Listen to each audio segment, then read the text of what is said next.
Radio Moderna presenta Siempre con la Verdad, con Robert Castro Guerra. Un programa de actualidad nacional e internacional, con comentarios, entrevistas y debates. Siempre con la Verdad. Ya queda con ustedes, Robert Castro Guerra. Muy bien.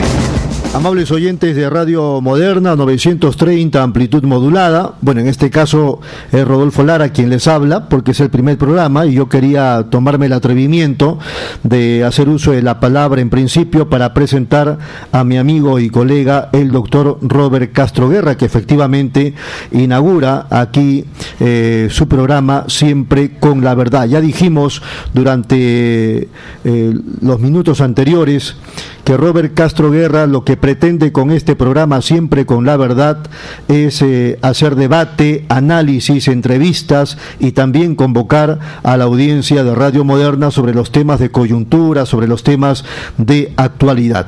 Un gusto, Robert, contar con tu presencia aquí en esta mesa de trabajo. Muy buenas tardes. Muy buenas tardes, Rodolfo, muchas gracias y un saludo muy efusivo, agradecido a los oyentes de Radio Moderna, que a partir de la fecha todos los días lunes vamos a estar entre las 4:30 de la tarde y 5:30 de la tarde, de 4:30 a 5:30 todos los días lunes por las ondas de Radio Moderna, Radio Papá.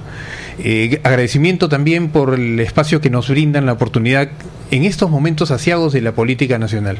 Si bien es cierto, este es un espacio donde vamos a hablar de muchos temas de actualidad, pero en estos momentos hay un tema de crisis institucional, crisis democrática, porque lo que se está viviendo, lo que hemos visto anoche a través de todos los medios de televisión y lo que estamos escuchando diariamente, inmediatamente acabamos de recibir la noticia que ya están trasladando a la señorita Tejada, ¿no?, a la prisión correspondiente. Entonces todo ello hay un clima mediante el cual nosotros queremos participar, dando justamente espacio a los ciudadanos, a la ciudadanía en general, para compartir estas noticias, para debatir estas noticias y para que escuchar propuestas para la solución del caso. Porque hemos dicho mucho que se vayan todos, pero ¿qué significa que se vayan todos? ¿Qué significa lo que está pasando?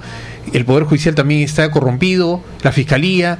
Hemos escuchado a la señora Olivera con un manifiesto donde prácticamente no deja pues muñecos sin cabeza, ¿no? Entonces, esta situación hoy día nos trae a nosotros aquí con una responsabilidad de alto nivel, y que nosotros queremos, repito, compartir con los oyentes de Radio Moderna en esta oportunidad, y a partir de hoy día todos los lunes de 4:30 a 5:30.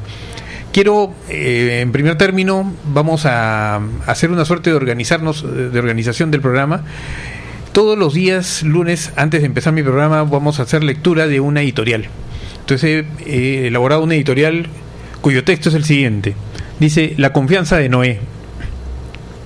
El Perú vive aciagos días de huaicos naturales, políticos y sociales. Y contra todos los pronósticos de que la furia de la naturaleza y sus consecuencias sociales iban a servir de cortina de humo para encubrir los destapes de la millonaria corrupción venida de Brasil, hoy los huaicos políticos superan en exceso hasta la ciencia ficción que, como diluvio universal, viene englodando y seguramente eliminará de la vida pública a gobernantes y exgobernantes de todas las tiendas políticas. Si bien este escándalo de dinero mal habido no alcanzan ni por asomo a los más de 6.000 millones de dólares que desaparecieron de las arcas del Estado durante la década del oprobio gobierno de los condenados Fujimori y Montesinos, su repercusión nacional e internacional hace que nos encontremos nuevamente en una encrucijada política que puede acarrear graves consecuencias sociales y económicas inimaginables. La esperanza que siempre ha acompañado a la población, incluso cuando han sucedido gravísimos episodios que numerosas veces han escrito nuestra historia republicana, hoy se ve casi desahuciada de esa fe por tener alguna vez en nuestros 200 años de vida un Estado que no sea una fantasía, un Estado ausente, un Estado fracasado, un Estado corrupto, un Estado fallido.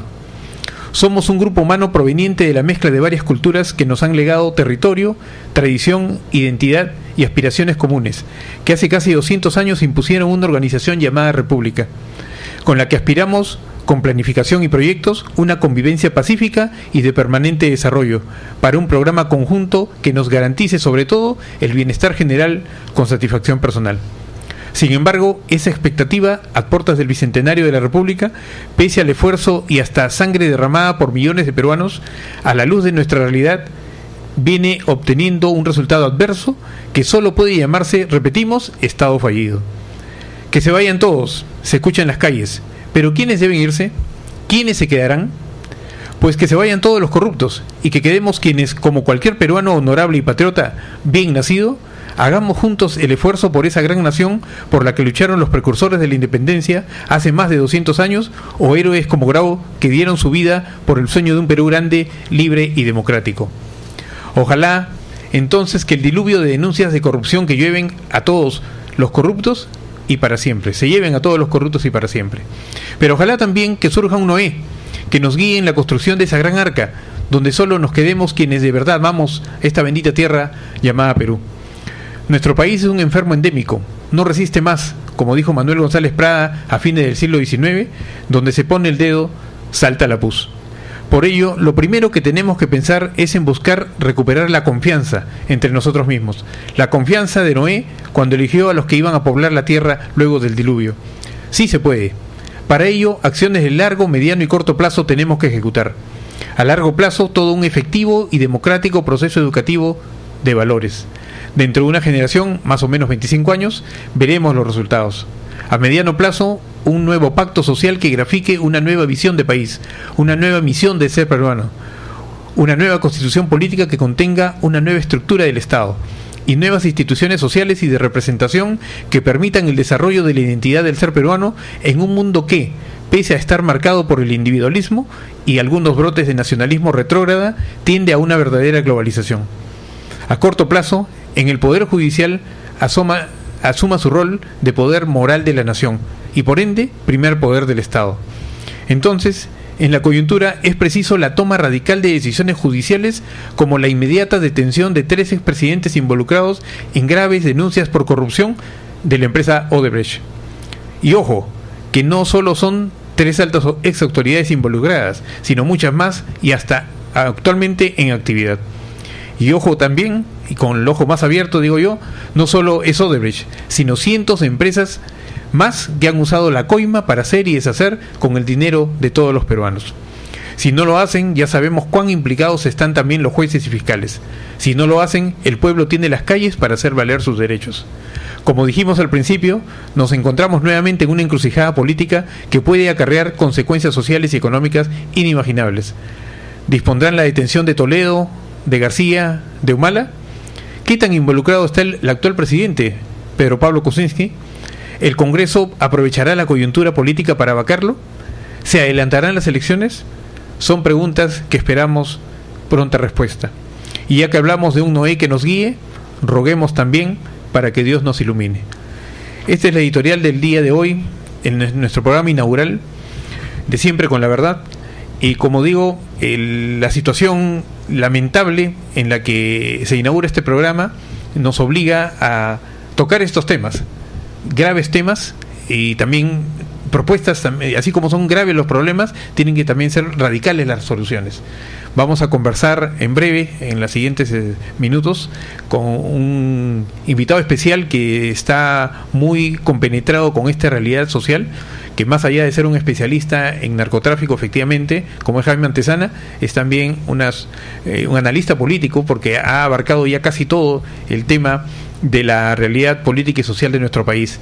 Pero y con él queremos empezar este primer programa para hacer todo un análisis general de cómo se van a devenir los acontecimientos que hoy día lamentablemente estamos viviendo. Yo pensaba, Robert, cuando lo escuchaba a Jaime Antesana en la radio, lo veía en la televisión, que lo peor que podía pasarnos, si es que no nos estaba pasando ya, era ser o convertirnos en un narcoestado. No me imaginaba lo que se nos iba a venir. Estamos hablando de una situación tal donde está en peligro el Estado de Derecho, el mismo sistema, la situación del país, al margen del status quo de la clase política. Sí, efectivamente, y justamente ahí no quiero adelantar más porque es el tema puntual de la entrevista, pero ¿qué cosa hay detrás de todo esto? Odebrecht no es la primera empresa que trabaja en Perú. son miles de empresas que están trabajando, y no solamente estas empresas están lavando dinero. Así es. A nosotros nos preocupa porque de Brasil ya se sabe que es uno de los países más, si no es el principal país consumidor de droga. Entonces, ¿qué está haciendo Odebrecht? Odebrecht estaría lavando dinero. ¿Ese dinero de dónde proviene? Esa es otra pregunta que tenemos que hacernos aquí. Y bueno, en el trayecto del programa esperemos tener algunas respuestas, o por lo menos algunos indicios que nos den un derrotero hacia lo que estamos buscando. Sin embargo, la vida continúa y tenemos que ser fuertes y fieles a los principios democráticos, y como digo yo, tenemos que ser hombres de bien, porque nosotros formamos parte de una nación con una historia muy rica, que lamentable por unos cuantos no podamos estar sufriendo lamentablemente estos 200 años ya de república casi que tenemos, y siguiendo viviendo lo mismo. Así es. Antes de irnos a la pausa, el otro, o antes de ir a la entrevista ya, el otro tema que en las redes sociales se está hablando mucho es, ¿realmente Jorge Cuba Hidalgo es hombre de Enrique Cornejo? ¿O en apariencia, con lo que se va leyendo en las redes, es hombre de García? Bueno, acá quien leyó... No tenemos una bola de cristal. No tenemos una bola de cristal, pero leíamos el fin de semana pasado a Hildebrand en sus 13, ¿no? Y no solo en Hildebrand en sus 13, sino la entrevista que le hicieron, donde él dice, pues García se ha escudado muy bien siempre en todo, sí. Siempre había un Mantilla que lo salve. Y él asume que no le va a pasar nada. Y busca la prescripción siempre de los delitos. Lamentablemente este show, porque para mí es un show lo que ha habido este fin de semana con el tema de la intervención de la Casa de Toledo. Lamentablemente el fiscal, si quería hacer un buen trabajo, un trabajo serio, un trabajo de verdad, debió hacer la intervención de una manera muy reservada. ¿Le parece un exceso? No más que un exceso, me parece una tontería. ¿Ilegal? O sea, hacer una intervención cuando todo el mundo sabía que iba a haber la intervención. Han estado desde las 8 o 9 de la noche, me dice, fuera de la Casa de Toledo, y recién han ingresado 2 de la mañana porque no tenían autorización. En esas 4, 5, 6 horas, y eso que los periodistas según me dicen también que sabían de muchas horas antes que ya se iba a hacer la intervención, ¿qué cosa pudo destruirse, ocultarse, desaparecerse de la Casa de Toledo si es que hubiera habido alguna prueba? Entonces, ¿qué tarea están haciendo los fiscales? No hay seriedad en el trabajo, ¿no es cierto? Entonces salen después de 6, 8 horas de sacando caja fuerte, sacando guacos, sacando plata, pero ¿qué prueba? O sea, ahí francamente que si es que quería el fiscal intervenir, debió hacerlo con la absoluta reserva, y además ya haber dispuesto las detenciones correspondientes. La detención internacional, no solamente del señor Toledo, que aparentemente, de acuerdo al círculo que ya se ha cerrado, pertenece al tema de Coteva, está involucrado todo esto ahí, y bueno, y tendrá que responder por ello, sino también los otros 2 señores, como es Alan García y Ollantumala, que han estado también en el gobierno y deberán responder a sus expectativas. Entonces, bueno, no sé, iríamos, no sé si... vamos de frente a la entrevista. Perfecto. Bueno, estábamos diciendo que como primer invitado teníamos a una persona que no solamente es conocida y reconocida en el ámbito político y social de nuestro país, sino que ha hecho patria informándonos a todos, abriéndonos los ojos respecto de lo que ha sido el terrorismo, ¿no? El terrorismo en el Perú en los años de Sendero Luminoso y del MRTA, entre 1988 y 1998 puntualmente, donde se dedicó este amigo a ser un investigador de la problemática del desplazamiento forzoso que han tenido las organizaciones terroristas en el Perú. También posteriormente fue investigador, es investigador del narcotráfico en el Perú, sobre el tema de los conflictos sociales, sobre el tema del lavado de activos que estamos hablando, sobre el tema de seguridad. Coautor de 4 libros, ensayos y múltiples artículos sobre temas de investigación, y actualmente conferencista en numerosas universidades, colegios profesionales, seminarios, etcétera. Sin más preámbulos, bienvenido Jaime Antezana, muchas gracias por estar aquí en este programa inaugural. Te agradezco tu presencia, más aún, no solamente por la amistad que tenemos, sino porque hemos compartido el mismo esfuerzo, estamos compartiendo el mismo espíritu de desarrollo por el Perú y la misma preocupación. ¿Qué te parece esta situación, estimado Jaime? Bueno, en primer lugar quiero agradecerte a ti, Robert, por la invitación a tu programa inaugural, ¿no? Un espacio de reflexión, un espacio de debate, ¿no? Para poder en ese empeño buscar buscar los diagnósticos y los escenarios futuros por el cual el Perú va a discurrir o está discurriendo, ¿no? Y también Rodolfo, quien nos acompaña aquí, y he tenido muchas veces la oportunidad de ser entrevistado. Bueno, ¿cómo veo la situación del país? ¿No? Yo creo que el país está viviendo un cataclismo político, ¿no? Esto desde el 21 de diciembre, que todos nos enteramos en los previos de la celebración de la Navidad, ¿no? Y del Año Nuevo, de que Odebrecht, ¿no? Es decir, Marcelo Odebrecht y los demás miembros de esta empresa brasileña habían dado 29 millones de dólares a 3 gestiones, ¿no? La de Toledo, Alan García y Ollantumala. Definitivamente pudo pasar piola, por lo menos hasta después de Año Nuevo. Pero ya desde esos días el tema ya había entrado a la preocupación de todos los peruanos y también de los que están involucrados en esto. Entonces, ahora sí, ¿no? Que ya sabemos la red de personas que están siendo investigadas, que han sido mencionadas en la delación premiada, ¿no? De los altos funcionarios de Odebrecht, ahora sí ya sabemos con claridad quiénes están mucho más que preocupados, se han tenido que salir fuera del país, ¿no? Que fue Alejandro Toledo, uno de ellos, que aparece encabezando la lista de presidentes a nivel de América Latina, ¿no? Por haber recibido presuntamente coima, ¿no? Ahora ya no es presunto, sino que ya hemos confirmado de que tanto la delación premiada de Marcelo Odebrecht y de otros altos funcionarios con la justicia de Estados Unidos y también con la confesión de parte de José Barata, definitivamente ya es un dato macizo de la realidad, ¿no? Alejandro Toledo recibió 20 millones de dólares, pero no los recibió personalmente, ni se lo entregaron en sus cuentas, ni le hicieron firmar nada. Ni le hicieron firmar nada, como él está argumentando en su defensa, ¿no? También sabemos de que hay toda una red de miembros de segundo, tercer y cuarto nivel del gobierno de Alan García, ¿no? 4 de ellos ya están en diversos penales del país. Falta el pez mediano, que sería el ministro Enrique Cornejo, y que obviamente todo esto conduce hacia el jefe del alanismo dentro del APRA. No hay que mezclar el aprismo o no hay que equiparar al alanismo con el APRA. El Alan García o el alanismo es simplemente una faceta, quizás la más perversa y patológica del APRA, pero no puede presuponerlo, ¿no?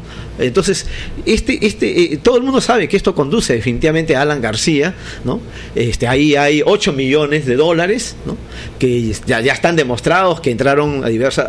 Pero con la experiencia de fuga de su primer gobierno de Alan, ¿cómo lo ves ahora? Precisamente es por la experiencia que tenemos, es que suponemos que Alan García podría haber sido el beneficiario principal, ¿no? El mayor beneficiario de estas coimas. Muy bien, antes de continuar, nos dice Hernán que debemos ir a la pausa, así que regresamos en unos instantes más.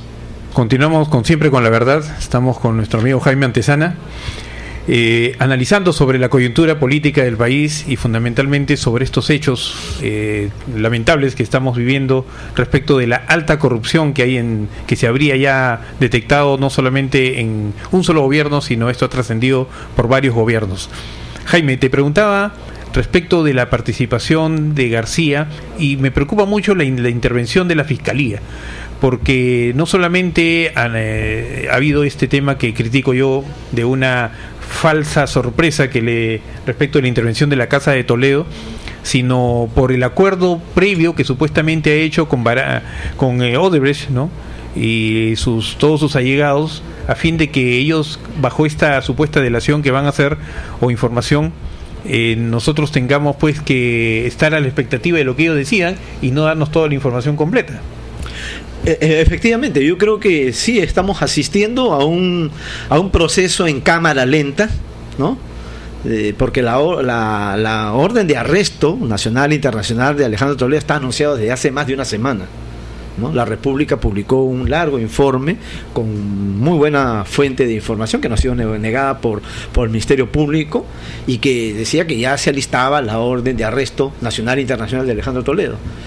Llegamos al día viernes de la semana pasada y lo que corrió como reguero de pólvora por las redes, las redacciones, ¿no? Fue de que el día viernes salía la orden de captura de Alejandro Toledo, y lo que tuvimos fue lo que acabas de decir, ¿no? Lo que acabas de decir, es decir, hemos tenido ahí a una policía que se colocó junto con fiscales en la puerta de la vivienda de Alejandro Toledo en Camacho, y que no hacían nada, y eso circuló por todas las redes, se viralizó, ¿no?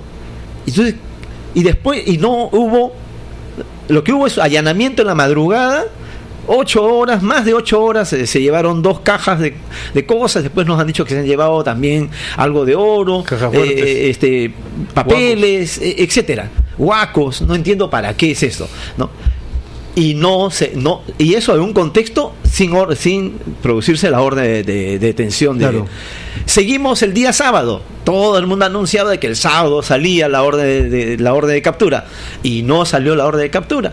Y llegamos al domingo. Los programas dominicales tenemos como plato de entrada precisamente todo lo que ha salido en las páginas entre el día viernes y sábado, que es que lo que ya sabemos, ¿no? De que que Alejandro Toledo habría recibido 20 millones a través de las empresas de Joseph Maiman. Entonces, eso ya lo sabíamos, eso no necesitábamos que nos lo rellenen nuevamente todas las páginas, todas las redes. No había medio que no volvió a repetir lo que está en el informe del ex congresista Pari.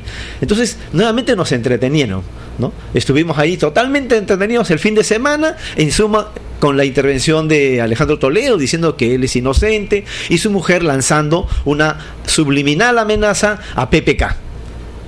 ¿Qué es esto? ¿Por qué tanta peliculina? ¿Por qué tanta demora para de una vez emitir la orden de captura nacional e internacional de Alejandro Toledo? Uno, lo que podemos creer es lo siguiente. Se estaría negociando. Se está negociando. ¿Por qué? Porque el mensaje de Elian Carr va directamente al plexo de PPK, ¿no es cierto? Sé lo que tú hiciste la última vez. Ese es el mensaje, ¿no? Entonces Toledo no va a caer solo. Toledo se va a jalar a Pedro Pablo Kuczynski, ¿no? Y él se ha quedado callado el día de hoy, no ha respondido a ninguna de las preguntas de los medios de prensa. Entonces, este hecho entonces nos pone de que hay un escenario de negociación, ¿no? Y de cálculo del Ministerio Público y de muchas fuerzas que están detrás de esto. ¿Por qué? Porque lo que está en cuestión es el establishment, es el statu quo. Y las fuerzas del statu quo van a tratar en lo posible de que se produzca una orden de captura en la que caiga otro. Y puede esto arrasar como el huaico de Santa Eulalia o de Chosica, o como puede un efecto arrasar, dominó. Claro, en un efecto dominó puede arrasar a todo el sistema político, la llamada clase política, o no hay clase política en el país, ¿no? Y todo el esquema mercantilista que tenemos, ¿no? Y de haber considerado a la tecnocracia, el gran tótem, digamos, el factotum de hacer de resolver los problemas del país. Entonces, yo creo que es eso lo que está demorando, un escenario de negociación. 2, nos están entreteniendo para olvidarnos de Alan García, que es en realidad el pez gordo mayor de todo esto, ¿no? Porque estamos viendo si recordamos lo de Tralima, ¿no? Y las coimas de Siragusa, si recordamos todas las coimas, Diosito lindo, creo que en el caso de Alan García no hay ninguna duda de que él ha sido uno de los beneficiarios, ¿no? Y lo puedo decir con absoluta sinceridad que él es uno de los beneficiarios mayores. El tema está en que él no deja huella, ¿no? Y todas las veces buscando la prescripción con la claro, entonces él se ha salvado con prescripción y se ha salvado con la inmolación de Mantilla, Chinguel, y ahora espera seguramente que Luyo se inmole, o quizás también Cuba, ¿no? O cualquier otro de los que ya está detenido. Entonces, esto puede arrasar. una orden de captura nacional e internacional de Toledo, ya con el mensaje que ha enviado Elian Carr. Definitivamente es un escenario en medio de un cataclismo que está viviendo el país, ¿no?, que va a arrastrar y puede en su arrastre generar una situación de ingobernabilidad. Claro, porque a ver, si Elian Carr cumple lo que ha dicho, yo puedo decir lo que tú has hecho la última vez, ¿no? Se nos viene un escenario de vacancia presidencial, adelanto de las elecciones. No, bueno, entonces la primera vicepresidencia. No, pero normalmente cuando ha habido renuncias del presidente o vacancia, como por ejemplo el caso de Fujimori, recordemos, ¿no? Él renunció por fax, no se quedó el primer vicepresidente, se quedó unos meses, pero de ahí inmediatamente se convocó a nuevas elecciones. Era demasiado grave, demasiado crítico. Entonces, obviamente que todo esto puede arrastrar a mucha gente, ¿no? Y definitivamente Alan García está digamos, está él en España y se siente tranquilo, porque evidentemente él no es, en estos momentos no está en el ojo de la tormenta, cuando debería estarlo. Yo creo que la orden de detención preventiva debe ser contra Toledo, Alan García y Ollanta, incluido Nadine Heredia, porque finalmente fue la que habría manejado los fondos, los 3 millones que se habla, que estaban dirigidos para la campaña electoral del Partido Nacionalista. Entonces, eso es lo que tenemos que ver. Ahora, ¿por qué es importante la previsión preventiva para ellos? Porque a partir de ellos se cae un montón de gente, pues caen ministros, ¿no? Caen viceministros, caen funcionarios de tercer, cuarto nivel, gobernadores regionales, la tecnocracia que está podrida, Proinversión tiene que ser cancelada, ¿no? Entonces, presos todos esos. La Contraloría General de la República no sirve para nada, el Poder Judicial, que el día de hoy recién Duberly Rodríguez se ha pronunciado de que va a dar la orden de captura, ¿no?, entre hoy y mañana. Entonces definitivamente no hay en el Perú ninguna de las instituciones que debió funcionar, ¿no?, un pronunciamiento institucional frente a esta situación que es superior al periodo de Fujimori, porque Fujimori involucró a un presidente y su asesor. Esta vez estamos hablando de 3 expresidentes de la República, ¿no? Y obviamente la información ya no viene de las entrañas del Ministerio Público ni de las entrañas del Poder Judicial.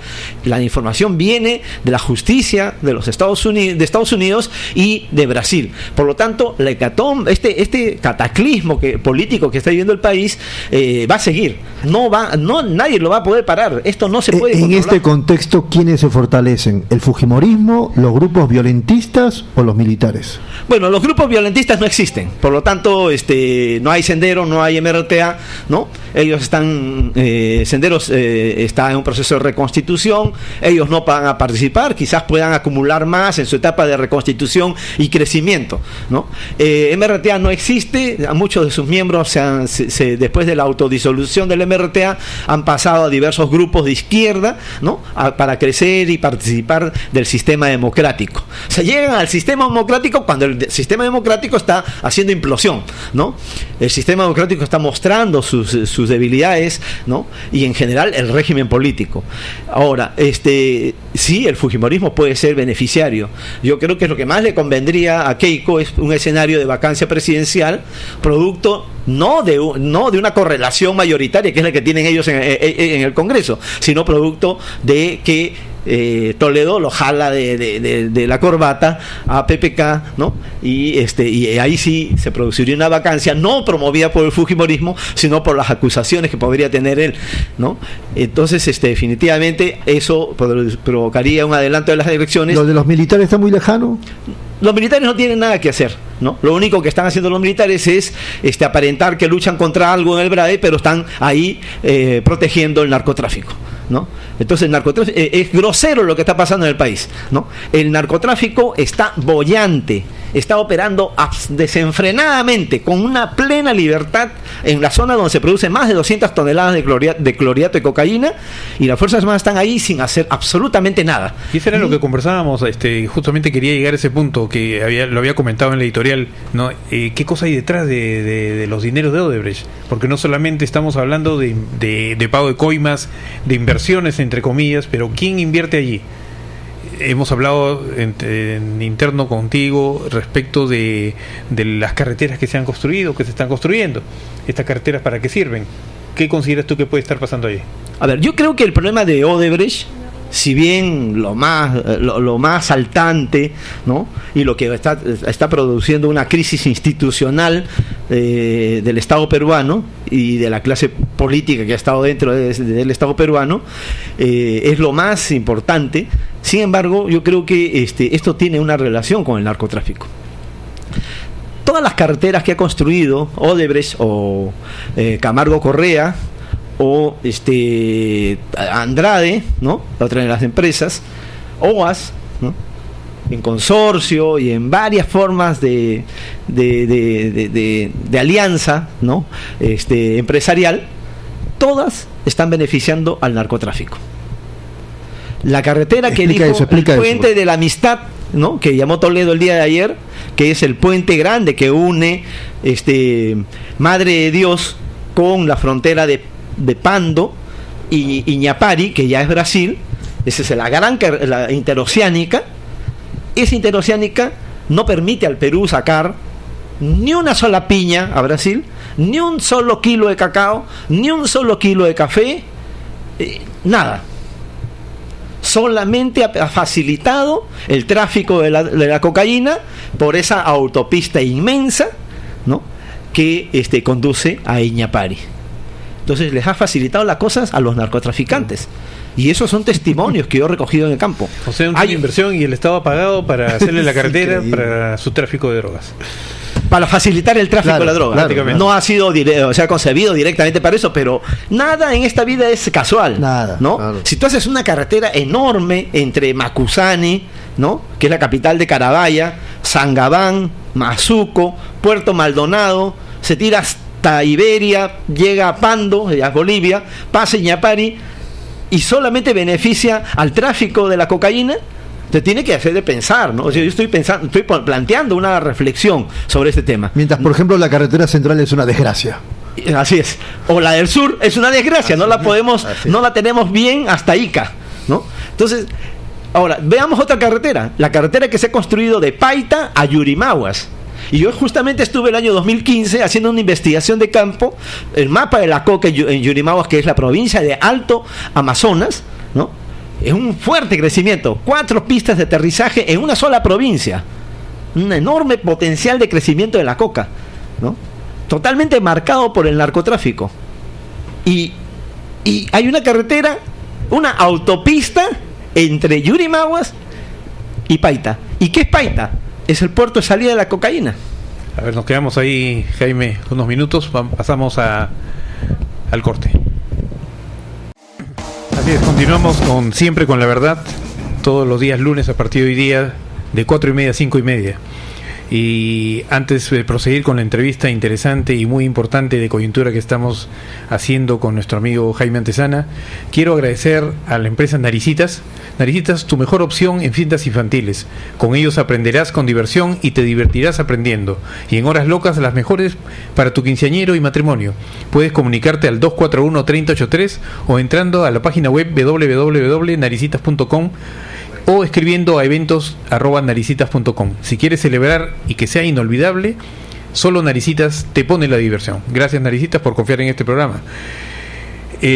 Comentábamos efectivamente del tema de las carreteras y queríamos llegar a ese punto porque hemos visto una gran inversión en estas carreteras interoceánicas que se están denominadas, y como comentábamos en la entrevista, es que no tenemos una carretera, una autopista Ica, por ejemplo.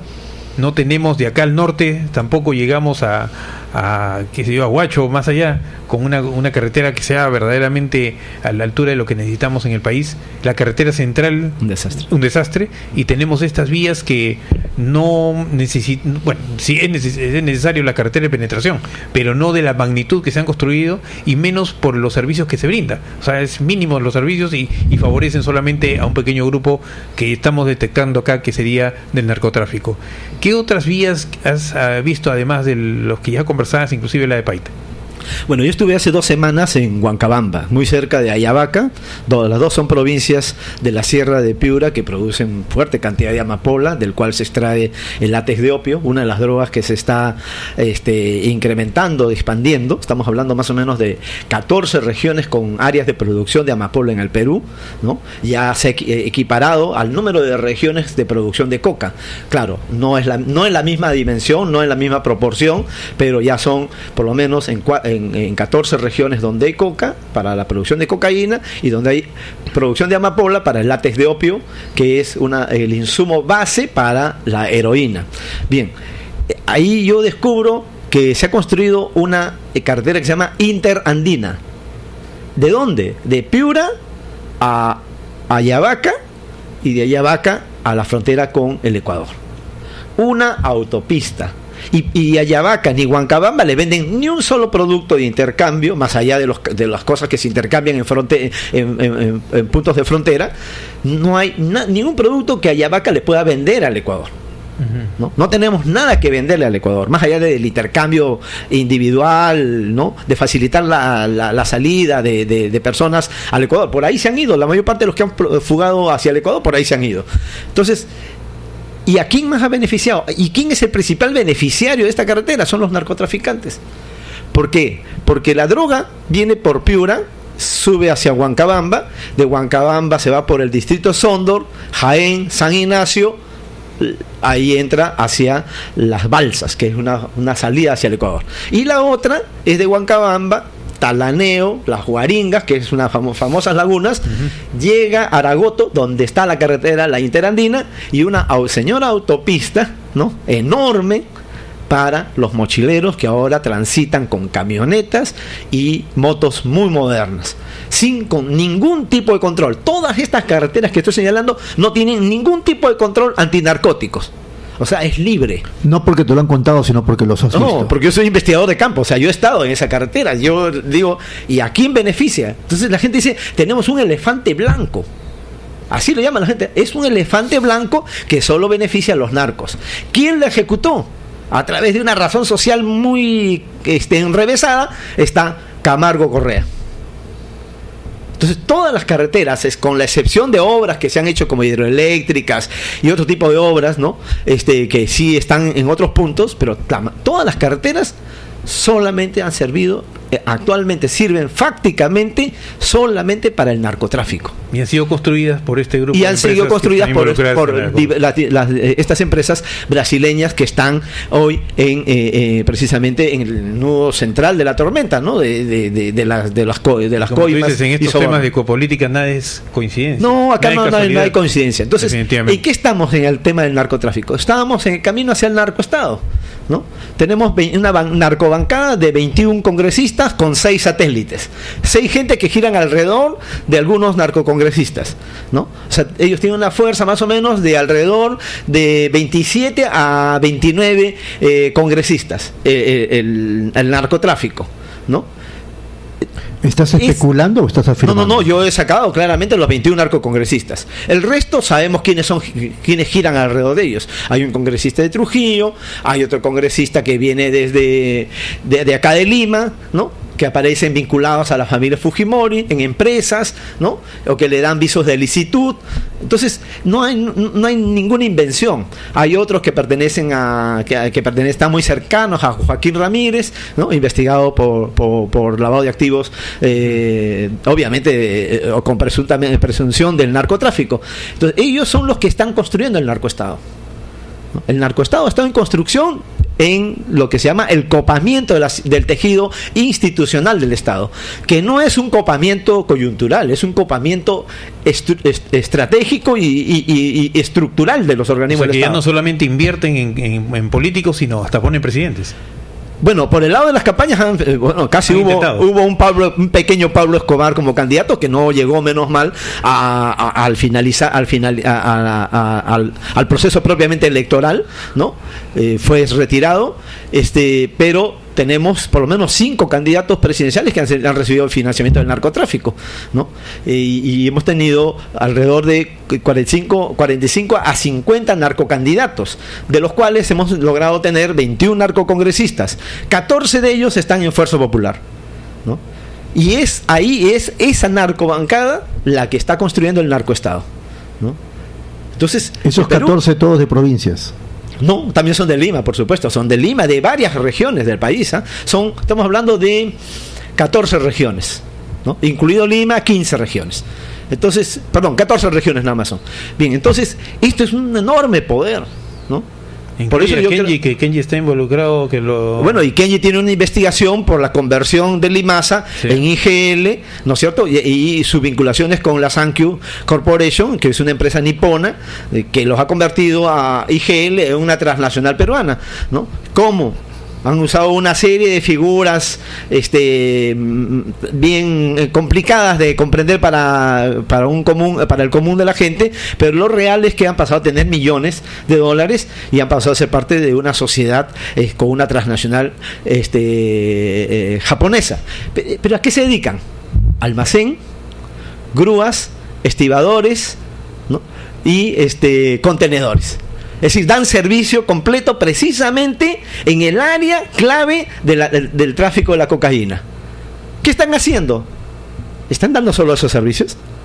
Y no encontraron hace algunos años atrás cerca de 100 kilos de cocaína en uno de los almacenes. En otro almacén también que vinculaba a uno de los miembros de la empresa Limasa, ¿no? También encontraron otro cargamento de cocaína.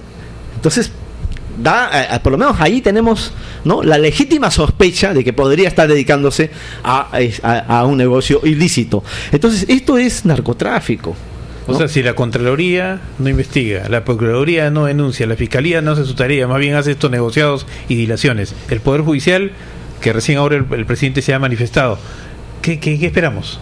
¿Qué va a pasar? ¿En qué situación llega al Perú este escándalo de los sobornos de Odebrecht, ¿no?, que ha puesto de vuelta y media, ¿no?, el cotarro político peruano? En un contexto de corrupción descontrolada, ¿no?, que destruye las instituciones, afecta a la población, ¿no?, y de construcción del narcoestado. Entonces, ¿a dónde nos va a dirigir esto? Si es que no hay, digamos, sanciones efectivas para los peces gordos. Nos vamos derechito a un narcoestado en un contexto de estado fallido. El Estado peruano ya no es el Estado empírico de Jorge Basadre.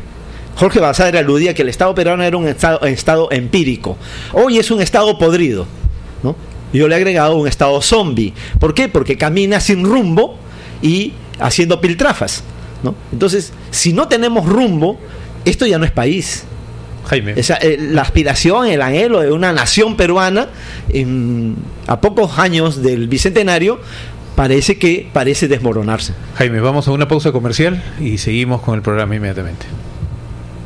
Así es, amigos, seguimos siempre con la verdad aquí en Radio Moderna y estamos entrevistando a nuestro amigo Jaime Antezana sobre esta coyuntura política que trae mucha cola y traerá mucha cola, lamentablemente. Jaime, hablábamos de un poquito de la historia reciente de los últimos años respecto del desarrollo de este narcotráfico que se ha ido involucrando en las redes políticas del país, en los partidos políticos.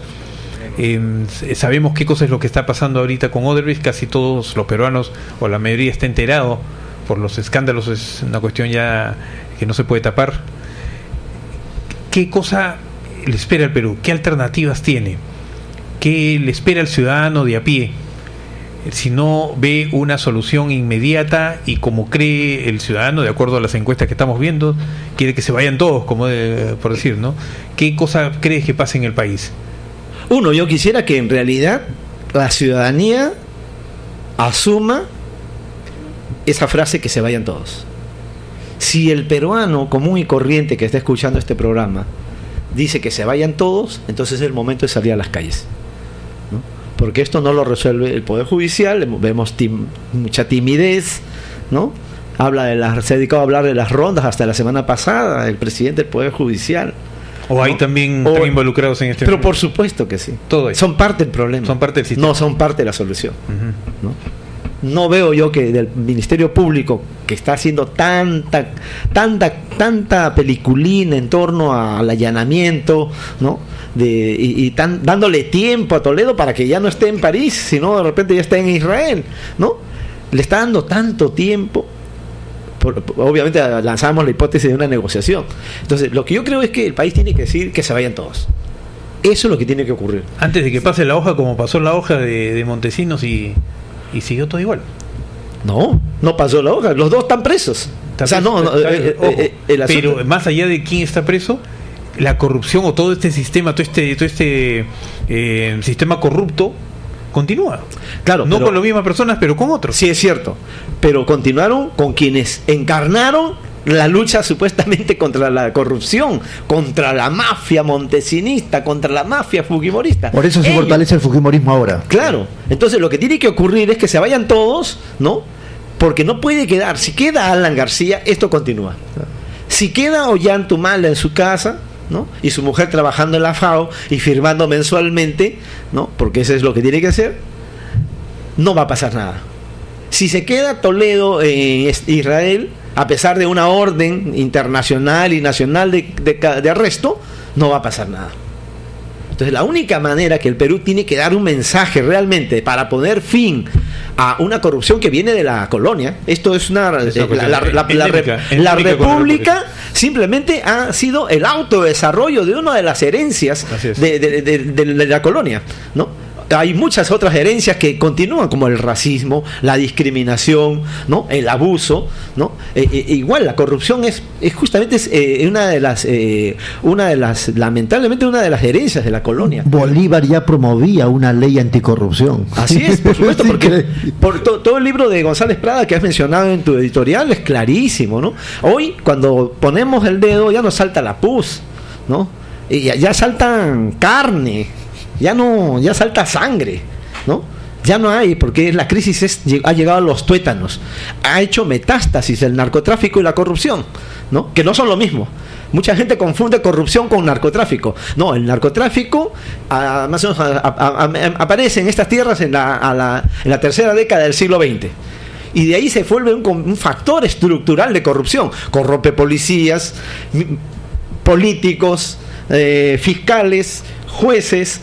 Entonces, se convierte en un factor de corrupción. Y cuando llega el gobierno local, municipal, Villa El Salvador, por ejemplo, se quiere llevar en peso el municipio. La cantidad de saqueo, el saqueo es como nunca antes lo ha visto. Cuando llega un narco a una municipalidad distrital o provincial o gobierno regional, lo saquea. Aparecen obras que no existen, pero ya se pagaron. ¿Entiendes? Solamente encontramos un parecido con el caso Álvarez en Ancash. Entonces, tenemos que regenerar entonces al país, que es la segunda propuesta. Hay que regenerarla con el lado sano, porque la mayoría no está corrompida en el Perú, ¿no? La mayoría no. Hay franjas andinos, amazónicos que se involucraron, fueron engullidos por la corrupción. Por eso que hay muchos alcaldes que roban en los distritos más alejados y más pobres del país, ¿no? Roban en los programas sociales más alejados, en las zonas andinas o altoandinas y las zonas amazónicas. En todo la gente está buscando cómo saquear el Estado, ¿no? Entonces el asunto está entonces que hay que cerrar este capítulo, y eso sabemos que no es un mal que lo vamos a superar. Ya sabemos que Fujimori está preso, Montesinos también, sin embargo continuó. Es que no se cerró el capítulo. No se cerró. Pueden detener acá a Ollanta, a Toledo, a Alan, y continúen. No, entonces ¿Por qué? Porque no solamente, como tú dices, está en el gobierno central, sino en todos los niveles de gobierno. Así es. Entonces tiene que haber una regeneración, ¿no? Del país. ¿Cómo liderar ese camino? Tiene que haber nuevos liderazgos, ¿no? Tiene que salir de la gente que está sufriendo y padeciendo. ¿Cómo confiar? El problema está en que la gente no confía. Dice, yo creo que si logramos que haya prisión preventiva, ¿no? Para los 3 mandatarios que están involucrados, porque Fujimori ya lo está, ¿no es cierto? Su gobierno también tuvo vinculaciones con Odebrecht, ¿no? Ha hecho un montón de obras con Odebrecht, pero él ya está preso, ¿no? Él ya está purgando condena, ya no podemos acusarlo nuevamente por los mismos delitos. Claro. Entonces, pero estos 3 casos sí sería ejemplarizador en el Perú. Que 3 presidentes estén en la cárcel. 4 ya. bueno, 4 presidentes, obviamente que eso sí puede estar cerrando un capítulo. Y condenado el dictador. Y hay que hacer en los hogares, Bermúdez, ¿no? en las casas, con nuestros hijos, el gran trabajo de que una de las grandes herencias, ¿no?, que hasta hace poco era ninguneado, era precisamente ser un hombre moral, un hombre ético, ¿no? Desde la década del 70 tenemos a Morales Bermúdez, pasó Belaunde, bueno, Belaunde ya falleció, pero todos los que están vivos, incluyendo a Morales Bermúdez, han sido condenados o están en este problema. Sí, pues esa es la tragedia del Perú. El Perú ya no es entre problema y posibilidad de Basadre, más se ha convertido en un problema que una posibilidad. ¿Cómo hacer que ¿Cómo la posibilidad? recuperar esa posibilidad? Hay que volver a las fuentes de la sociedad, hay que volver a las tradiciones, ¿no?, de la herencia andina, amazónica. Gente que cuando llega al municipio se transforma. Entonces, eso es lo que hay que cambiar. Es un tema que hay que trabajar con las nuevas generaciones. Ser más participativa en estas actividades políticas. Hay que trabajar con los estudiantes universitarios, hay que trabajar con los hijos, porque de ellos va a depender el futuro de lo que llamamos hoy Perú. Si lo amamos realmente, tenemos que cambiar, ¿no? Y yo creo que es el momento de esas fuerzas que aparezcan.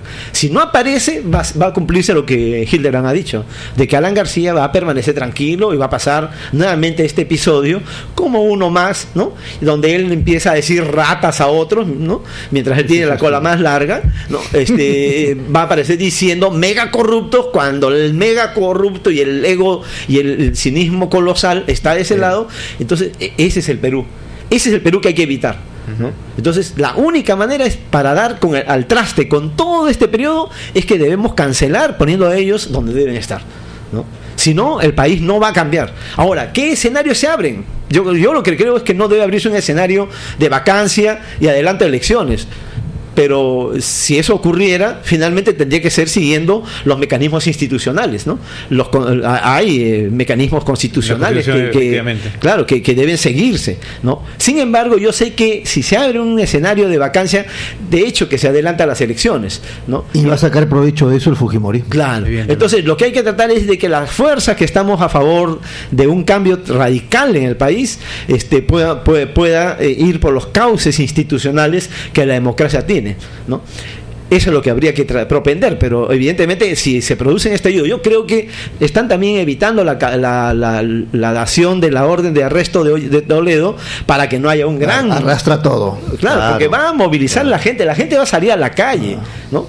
Cuando se dé esa orden, si ya lo de ayer, solamente el minue del allanamiento, ¿no?, que ha sido básicamente mediático, ya generó un gran estallido en las redes. Imagínense cómo será si es que se da la orden de arresto nacional e internacional y él se va a Israel. La gente va a salir y esto va a explosionar, ¿no?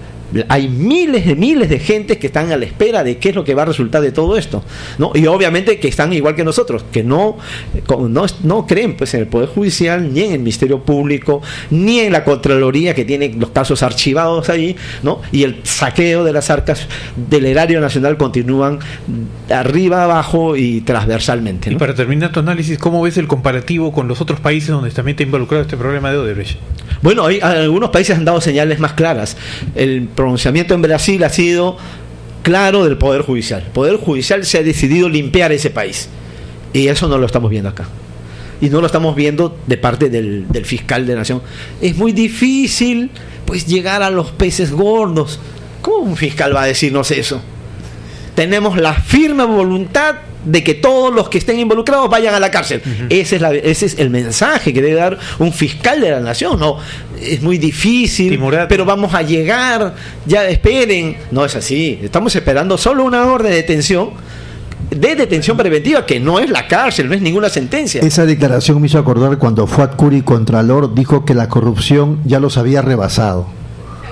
Es increíble, titular del comercio. Sí, claro. La corrupción nos ha rebasado. Oye, vete, si no puedes, pues ya te rebasó, vete. Y el Congreso ni siquiera lo mandó llamar para decirle, pues, oye, te licenciamos y convocamos a otro, ¿no? Yo creo que, a diferencia de Hildebrand, que él dice que no va a haber movilización en las calles, yo creo que sí. Se está preparando una marcha para el 23 de este mes, una marcha nacional, ¿no? Que se va, que prisión preventiva para todos, ¿no? Toledo, Alan García, Ollantumala, Nadine Heredia, Susana Villarán, ¿no? PPK, incluye a PPK, porque ya todos sabíamos por el informe que hay de que PPK está... ¿Quién está promoviendo? Lo estaban promoviendo un grupo de colectivos Bueno, de los porque sectores me más dijeron que la CGTP... No, ese se está moviendo para el 12. Hay una que yo estoy más o menos alentando, que yo creo que es los desheredados del país. Los decentes. Claro, desheredados y decentes, porque justamente lo que estamos nosotros tratando de exigir aquí a través de este programa Siempre con la Verdad. Y el día 17, este viernes, es un aniversario del Pacto Ciudadano contra el Narcotráfico, que fue precursor para la derrota de Keiko Fujimori, porque sostenimos la tesis del narcoestado si es que ganaba ella. Y eso fue utilizado por PPK para evitar su triunfo y la derrota transitoria del narcoestado. Bueno, esto es Siempre por la Verdad. Esta es la verdad. Muchas gracias Rodolfo, muchas gracias Jaime por acompañarme en este programa inaugural, y repetimos a los amigos de Radio Moderna todos los días lunes de 4:30 a 5:30 por estas ondas. Muchas gracias.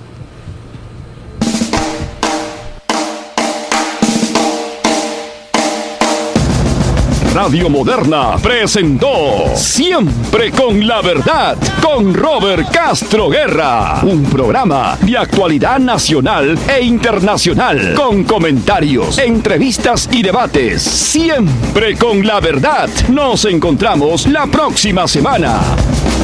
Ana. Ana.